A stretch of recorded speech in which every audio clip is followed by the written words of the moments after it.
Guys, we finally had a nice sunny warm day where it was just the perfect opportunity to get the TrailManor out. So I got it out and set up, and we're going to walk through it, and I'm going to show you pretty much all the features it has, answer any of the questions from the previous videos, and pretty much just take you through a walkthrough. So let's get started.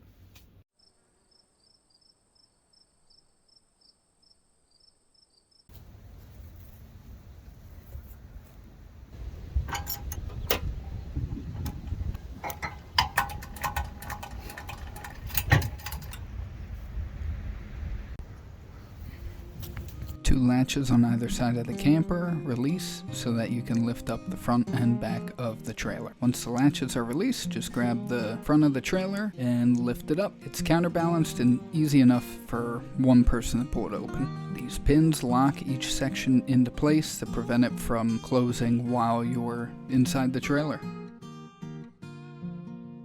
Back of the trailer goes up the same way. Two panels on either side of the lower half of the door will swing into place. These are locked in by a pin that you just push and snaps into place. Bottom half of the door swings out, and there's a little latch that will hold the two sections together. And if you do this right, in no time you have a working door. Both of the beds slide out on this rail.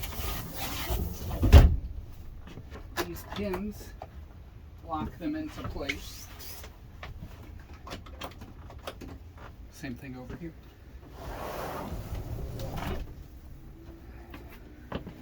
The cabinet swings up, slides in on this rail. Then the bathroom folds up.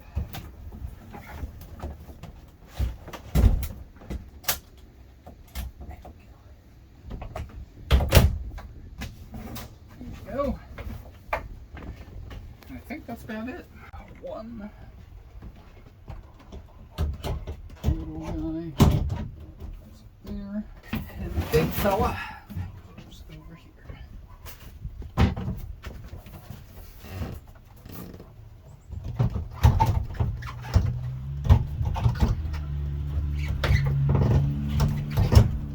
There we go. How'd I do?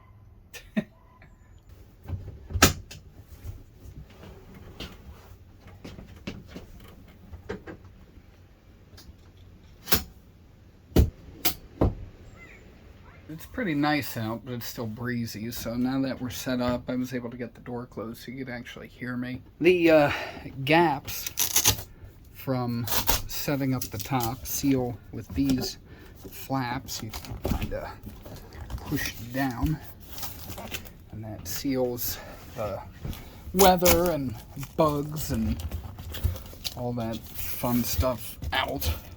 And that's actually one of the reasons I wanted to get one of these, is with our old Coleman pop-up.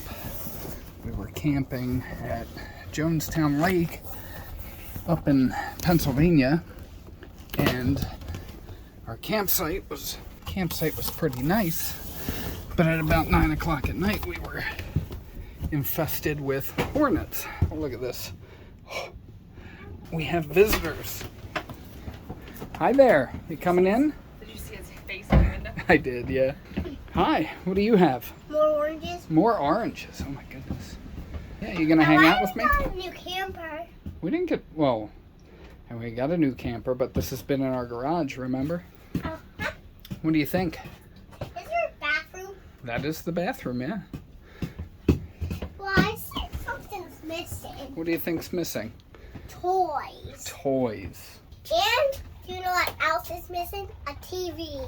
Oh yeah, we don't have a TV, do we? Yeah. Huh. Or we got those old windows out, and we can look out these windows. Who needs a TV when you can look out the window, right? We can put a TV there. Where the window is? Yeah. Yeah, that's a good idea. Ah, Be careful, okay? I just jammed. Okay. So I guess we'll start in the kitchen area. You can see here we have a mini fridge. Figure out how to open it up. Pretty good size, has a small freezer in there. We haven't used this yet, but this will be a nice big upgrade from the Coleman. Right above that, we have a Bluetooth stereo. I have it muted right now. I haven't figured out how to connect it to my phone yet, but that's on my list of things to do today. Next we have our tank monitor, our pump switch. You can fill the freshwater tank with water, turn your pump on. Sounds like there's still a little water in there actually. Our thermostat, which runs off of propane. We haven't used that yet. Your fridge fan, if you're running off of the propane. Your water heater switch. Solar controller here and your battery monitor. It looks like our battery is a little depleted after the winter. I did charge it a couple times over the winter, but it doesn't seem that it's full, so I'll have to look into that. And then here under the sink you have an outlet and your cable hookup. The idea is that your TV will be mounted right up there. There is a small TV mount that the camper came with. And here under the sink you have your hot water heater, some of your plumbing, and you have a little bit of storage. It looks like Lindsay put some trash bags and some dish soap and I don't know, whatever Moxie is. Some of that too. Do you want to show them the sink, Flint? Yeah. Yeah? You have a pretty big sink here. I'll give you a hand. What's in there? I don't think anything's in there right now. I'm going to go inside. No, you're not going to go inside. I think you're too big to fit in there, bud. I'm not. No? I'm not too big. Well, you have a cabinet Dad, big enough to fit a 4-year-old in. Dad, put me in. I'm not going to put you in the cabinet. Please. Also have a pretty good sized sink here. It has these inserts that come out so you can use it as more counter space. And then the faucet folds down for when you bring the top down to store the camper. What is that? Oh, is that a reading light? Turn both of them on. That's pretty cool. Ta-da! Under this bench, the leaf for the dining table. You can make the table longer and the water tank. All right, next is a stove. Have this nice glass cover that flips up. 3 burners, all controlled right here, and a small oven. It's pretty nice. All runs off the propane. Small cabinet up here. There's actually a lot of storage space in here. Another cabinet here. Drawer right next to your stove. All this counter space. There's actually an option to get a microwave, but we actually just bought a small cheap one. It's probably going to sit right here. This is a drawer you can move around actually. It isn't held down by anything. More cabinets underneath. 3 drawers. Fit all kinds of gear in. This little stool actually came with the camper to get up into the bed, because that's one of the downsides of this with the slide outs. The beds are pretty high. More storage down here. Cabinet that we have a bunch of our blankets stashed in. Just a little dining area. I showed you there's the extra sleeve for the table under there if you want to extend the table for more people. And then you can extend the table, actually drop it down, and then these spread out and you have an extra bed right here. And then right above that is the kids' bed. They can sleep side by side up here, and then I guess when they get bigger, one of them's gonna take the top and the other one can sleep right here. Now above this bed you have a little storage cabinet area. You can see the speakers on either side of the cabinets. Have windows that open and close on either side, and that big window right in front. I don't have the rock guard up right now, so it's not really worth opening it, but I can show you that later. Other bed is back here. Have this nice privacy curtain we can close. Got a couple windows back here, and I gotta say the time we did sleep in it, which was a couple months ago, it was actually very comfortable. I think it was around the low 50s that night, and we didn't have to run the heat at all. It was pretty nice, and I actually had the window cracked to let some cool air in. Just hearing all the frogs and bugs and all that at night. There's nothing better than that. All right, here's the bathroom. You can see you have a little sink there to wash up.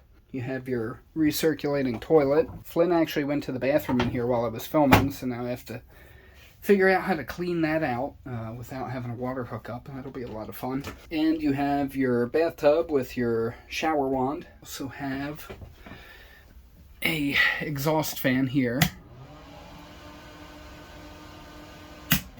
You have a little bit of storage there. You have this little storage area here. Outlet to the side.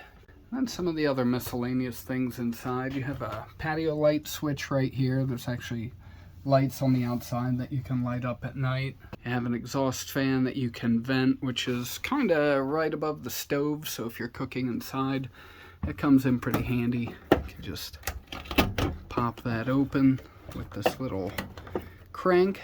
It looks like we have a little friend in there. And then, yeah, turn that on. It's actually pretty quiet. I mean, it's not terrible. Turn that off. Over here, you have your air conditioning unit.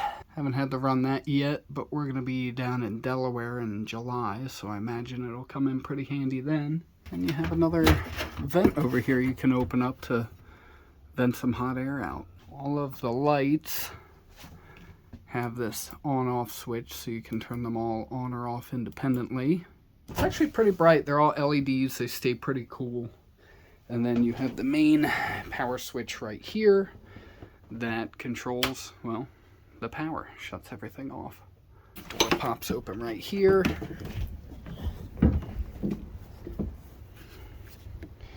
Have this little latch right there to hold the door open. Right outside the door here, you have GFCI outlet if you want to plug anything in. We have some rope lights we like putting around the canopy. That's probably what'll go in there. You have a coaxial hookup here if you want to put a TV outside while you're sitting under the canopy for any reason. Have your propane hookup right here if you have an outdoor grill. You can pop that right in. There's an on-off switch. There's your exhaust back there behind the door for the furnace if you're running that. You also have this awning up here, which it's a little breezy, so I'm not going to get that out right now. I'll show you that some other time, probably when we go out in April.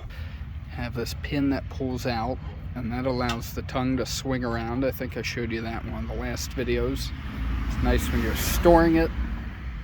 You have these metal cable hookups to hook up to the back of the truck. 7-pin connector.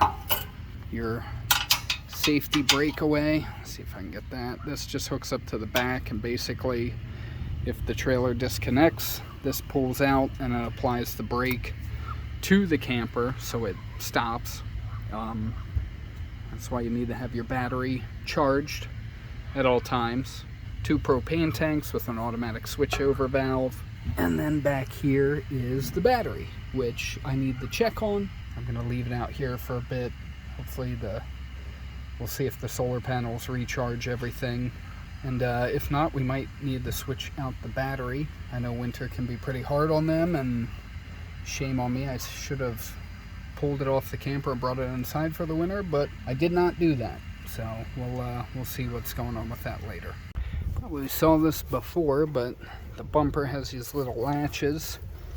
You just twist to the side, and then actually opens up, and you have some storage in here. Just the things you need to get to while the camper's closed down. Have our hookup cable here, jack crank there, the wheel for the tongue jack, which is pretty nice in the garage. You can kind of push the camper around a little. And we have our sewer line, but you can throw whatever you need in here. It looks like we still have plenty of room left over. Right under the bumper here, you have your bike rack receiver. One thing I'm not crazy about is pretty much everything's keyed differently. So this is just a little storage area on the back of the camper. Then you have a little access panel here. You can get to the water lines that go to the bathtub. But yeah, like I was saying, this key here is different than pretty much every other key on the camper. You have the key to the door, the key to the storage compartment here. There's this key here. I don't even know what that one's for. I'll figure it out. But that's one thing I don't like. They didn't key everything the same. Maybe that's something we can do later. It does have quite a bit of storage. The only downfall is the only storage it has that you can access while it's folded up is right here in the bumper. As soon as I came around the corner, I remembered what the other key is for. Here is your outdoor shower. So you have hot and cold. I took the nozzle off to winterize, but that's where that would go. This rolls out here. Over here, you have your electric hookup for when you're at the campsite. 30 amp hookup. Have your hot and cold water lines here for the shower. And then here, you have your waste line. Gray is for your gray water tank. Black back here is your black water, all your toilet water basically. And then right here, this comes off. And then you have this nice shield around here to help protect all this kind of exposed piping from anything you might see on the road. Pretty solid steel construction. And here is your hot water heater, where you pull that, I forget what the rod's called. It's like a sacrificial rod that you pull out to let the water drain out for the winter. There's an on-off switch, and I think that's for switching it over to electric off the propane. They showed us when we bought it, and I can't remember. It's all in the instruction manual. And then over here, you have your city water hookup. And this is if you just want to fill the tank with water. If you're boondocking, you don't have a water hookup, you can fill it with 40 gallons of fresh water. And I think last back here is your coaxial cable hookup for TV, if you want to spend your time camping, sitting inside watching TV.